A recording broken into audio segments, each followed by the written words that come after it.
ಇತ್ತು ಅಂದರೆ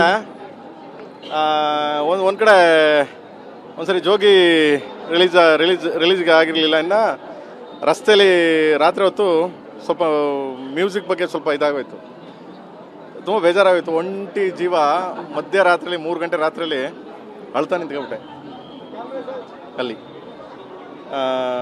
ಅಂದರೆ ಹಿಂಗಾಗೋಯ್ತಲ್ಲ ಅಂತ. ನಂದು ಸಿನಿಮಾ ಸಾಯಿಸ್ಬಿಟ್ರಲ್ಲ ಜೋಗಿ ಆ ಟೈಮಲ್ಲಿ.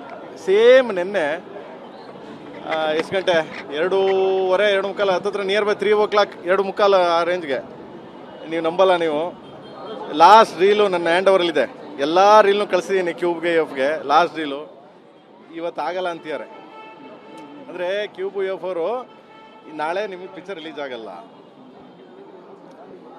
ನಾನು ಅಷ್ಟು ಮಳೆ ಅಷ್ಟು ಇದು ಎಲ್ಲ ಆ ಟೈಮಲ್ಲಿ ಒಬ್ಬನೇ ಆರ್ಟಿಸ್ಟ್ ಎತ್ಕೊಂಡು ತೊಗೊಂಡೋಗಿ ನಮ್ಮ ಹುಡುಗರು ಇದ್ದು ನನ್ನ ಹುಡುಗರು.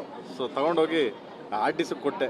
ನಮ್ಮ ಮೈದ ಫೋನ್ ಮಾಡ್ದ, ಅಣ್ಣ ಏನಣ್ಣ ಏನೋ ಆಗಲ್ಲ ಅಂತ ಅವ್ರೆ, ನಾಳೆ ಏನಣ್ಣ ಅಲ್ಲಿಂದ ಏನಣ್ಣ ಹಿಂಗೆ ಆಗೋಯ್ತಲ್ಲಣ್ಣ ಅಂತ. ಬಾರ ಮಗನೇ, ನಾ ಇದ್ದೀನಿ, ಬಾಲ ಮಾಡ್ತೀನಿ, ಬಾರ ಮಗನೇ. ನಿನ್ನೆ ಮಾತ್ರ ನಿಜವಾಗ್ಲೂ ಭಗವಂತನ ಹತ್ರ ಕೂತ್ಕೊಂಡು ದೇವ್ರೆ ಇಷ್ಟು ಕಷ್ಟ ಕೊಡ್ಬೇಡ, ಸಾಕಾಗೋಗಿದೆ, ಇನ್ನು I give up, I can't take it, ಇನ್ನು ಆಗ್ತಾ ಇಲ್ಲ ಅಂತ. ನಿಜವಾಗ್ಲೂ ಥ್ಯಾಂಕ್ ಯು ಸೋ ಮಚ್.